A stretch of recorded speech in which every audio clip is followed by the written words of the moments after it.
Le cercle sacré.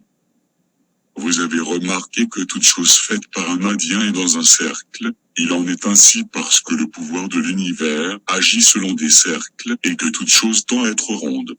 Dans l'ancien temps, lorsque nous étions un peuple fort et heureux, tout notre pouvoir venait du cercle sacré de la nation, et tant qu'il ne fut pas brisé, notre peuple a prospéré. L'arbre florissant était le centre vivant du cercle et le cercle des 4 quartiers le nourrissait.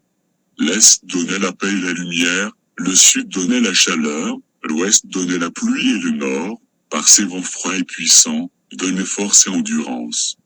Cette connaissance nous vint de l'outre-monde avec notre religion. Tout ce que fait le pouvoir de l'univers se fait dans un cercle. Le ciel est rond et j'ai entendu dire que la terre est ronde comme une balle et que toutes les étoiles le sont aussi. Le vent, au sommet de sa fureur, tourbillonne. Les oiseaux font leur nid en cercle parce qu'ils ont la même religion que nous. Le soleil s'élève et redescend dans un cercle. La lune fait de même et tous deux sont ronds.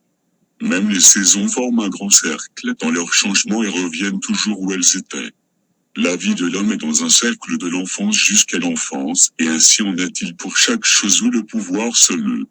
Nos tipis étaient ronds comme les nids des oiseaux et toujours disposés en cercle, le cercle de la nation, le nid de nombreux nids où le grand esprit nous destinait à couver nos enfants.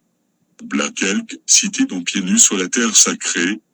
Chez les autochtones, le cercle sacré ou cercle d'influence explique comment toute vie est interdépendante et fait partie d'un cercle infini.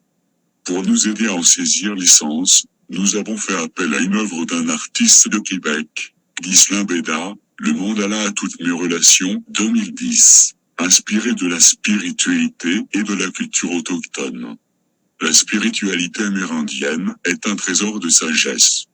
Elle invite à envisager toutes nos relations avec révérence, avec nous-mêmes, avec tous les vivants et la nature entière, et avec le grand mystère.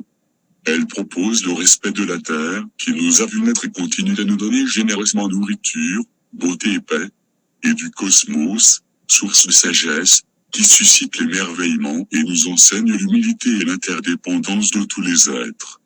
Dans ce cercle sacré, les notions d'égalité, de mutualité et de respect sont fondamentales.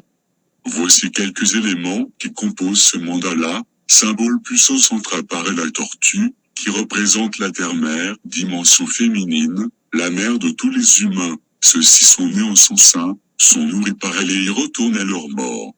Elle est en lien avec l'aigle, au haut du mandala, manifestation du grand esprit ou du grand mystère, dimension masculine, qui a créé le monde et en est le guide et l'âme.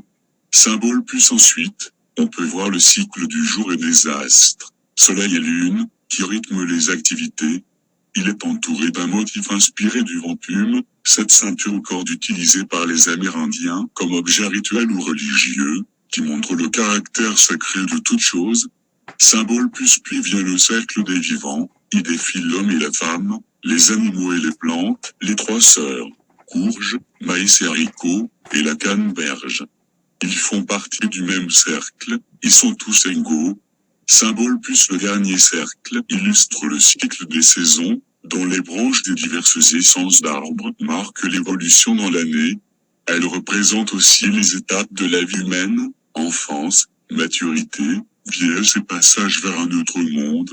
Symbole plus enfin, on peut observer les 4 points cardinaux qui, pour les Amérindiens, sont associés chacun à des éléments et à une des saisons, l'eau à l'est et au printemps, le feu au sud et à l'été, la terre à l'ouest et à l'automne, l'air, représenté par l'aigle, au nord et à l'hiver.